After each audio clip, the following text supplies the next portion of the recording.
Olá pessoal, vou falar um pouco deste livro aqui, O que é a Filosofia Medieval, do Carlos Arthur Nascimento. É um livro fininho, tá? Da coleção Primeiros Passos. Ele vai falar então sobre a filosofia medieval. Então ele vai começar falando dessa divisão de Idade Média. Quando é que começa esse nome Idade Média, né? As pessoas na Idade Média não tinham noção de que estavam na Idade Média, né? Para elas não tinha esse negócio de Idade Média. Isso começou, essa denominação de Idade Média, né, começou por um pedagogo alemão chamado Christopher Keller, ou Celarius. Celarius é o nome dele em latim. Que ele, em 1685, ele escreveu um manual de História Antiga, depois, em 1688, de Idade Média, e um terceiro, em 1696, de Idade Nova. Então, esse período da Idade Média, ele convencionou que seria da época do Constantino, 324, até a tomada de Constantinopla pelos turcos, 1453. Tá? E ali ele descreveu esse período como um período de trevas, período não só de estéril do ponto de vista cultural, como de trevas. Tá? Essa já vem daí, essa denominação. É, com relação aos próprios que viviam na Idade Média, né?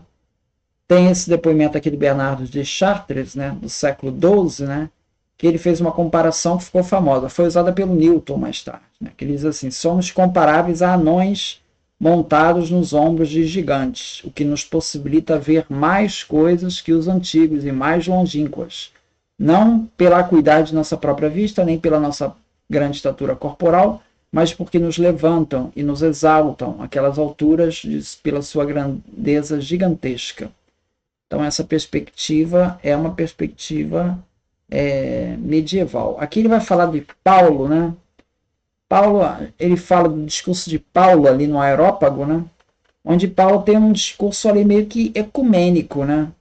Então, ele identifica, ele faz referências ao poeta Arato, ele cita Cleanto e faz referência ao deus dos pagãos, né? Como sendo prenúncio do Deus dos cristãos. Foi um discurso bem político ali no Areópago. Né? Por outro lado, quando ele chega para Corinto, na cidade de Corinto, tem uma comunidade já cristã, aí você já está com um público cristão, tá? Ali no Areópago, está ali na Grécia, em Atenas, você está num público mais misto, né? Então aqui, para um público já cristão, aí você tem um discurso que já é mais radical. Ele diz assim: eu mesmo, quando fui ter convosco, irmãos, não me apresentei com o prestígio da palavra ou da sabedoria, para vos anunciar o mistério de Deus, pois não quis saber outra coisa entre vós, a não ser Jesus Cristo, Cristo crucificado. Quer dizer, aqui ele não vai citar nenhum poeta, aqui ele não vai citar nenhum hino a Zeus, aqui ele já vai direto ao ponto e já não tem muita flexibilidade, já tem uma perspectiva bem mais rígida, né? Então aqui ele não tem nenhum constrangimento de não usar nenhuma palavra de sabedoria dos homens, né? Pelo contrário, até diminui elas, né? Bom, então aqui ele fala esse paradoxo vai carregar por toda a Idade Média, tá? Esse conflito entre o que fazer com a doutrina pagã, de que maneira se integrar a ela. Essa vai ser uma questão que vai ser trazida aí por vários aí da, da patrística, né? Com relação a Agostinho, né? Tem uma passagem aqui em Agostinho que ele vai falar sobre essa questão da fé, né? Então ele vê assim, ele chama a atenção que os, os judeus, né? Eles quando saíram lá do Egito, eles não saíram de mãos vazias. Eles levaram os objetos de ouro, roupas luxuosas para se vestirem e se enfeitarem.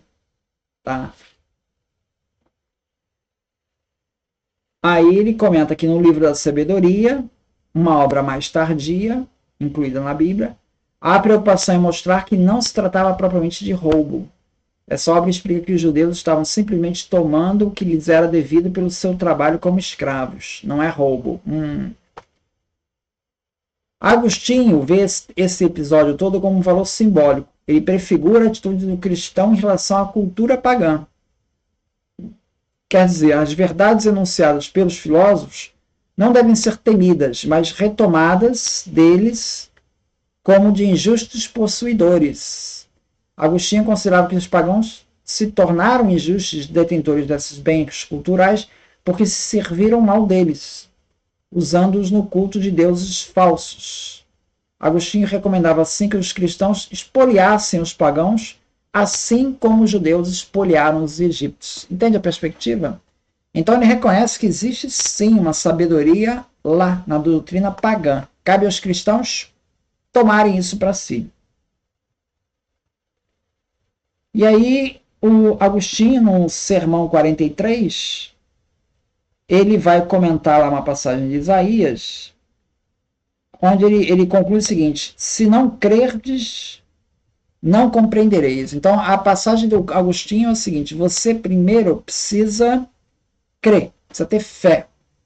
Depois é que você tem que procurar a compreensão ali daquilo. Entende? O movimento tem dois movimentos. Primeiro você tem que ter fé, sem ter elemento nenhum. Depois é que você vai buscar as provas.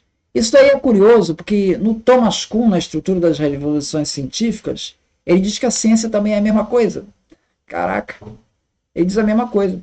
Porque ele fala que, por exemplo, o Galileu, ele não tinha as provas. Ele aderiu ao modelo heliocêntrico por uma questão de fé. As provas vieram depois. As provas vieram que a Terra se movia, né? Esse movimento da Terra, isso aí veio depois, não veio com Galileu. Galileu, inclusive, usou provas erradas. Ele dizia que o movimento das marés mostrava que a Terra se move. Na verdade, as marés se movem por causa do movimento da Lua. E o Kepler já havia chamado a atenção dele, mas ele não levou em conta. Então, o Agostinho está falando a mesma coisa com relação à fé, à religião, né? Primeiro você tem que ter fé e depois é que você vai buscar a explicação, tá? Então, antes crer para entender. O que Agostinho põe em relevo é uma interação entre fé e razão. De um lado, para crer, é preciso perceber de algum modo que se deve crer, e que aquilo que se crê, pelo menos, não é absurdo. Para crer, é preciso de algum modo entender aquilo que nos é proposto como objeto de fé.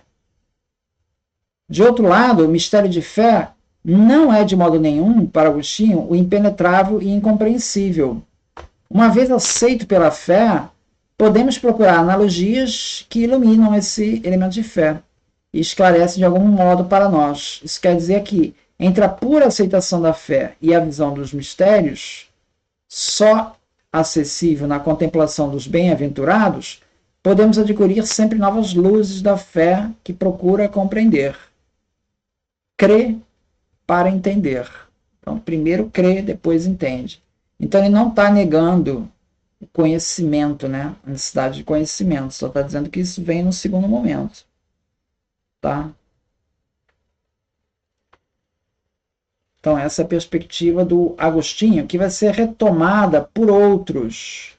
Aí vai falar de outros autores, aí o Scott Erigena vai seguir também o Anselmo, tá? Vão seguir essa mesma linha. Ó, o Anselmo, em Proslogion, Anselmo, Santo Anselmo de Cantuária, tá? Ele viveu no século XII. Ele vai dizer assim: assim, pois, Senhor, tu que concedes a compreensão da fé, concede-me, na medida que o julgues conveniente, que eu compreenda que és como cremos e que és o que cremos. Ora, cremos que és algo tal que não pode se pensar nada de maior.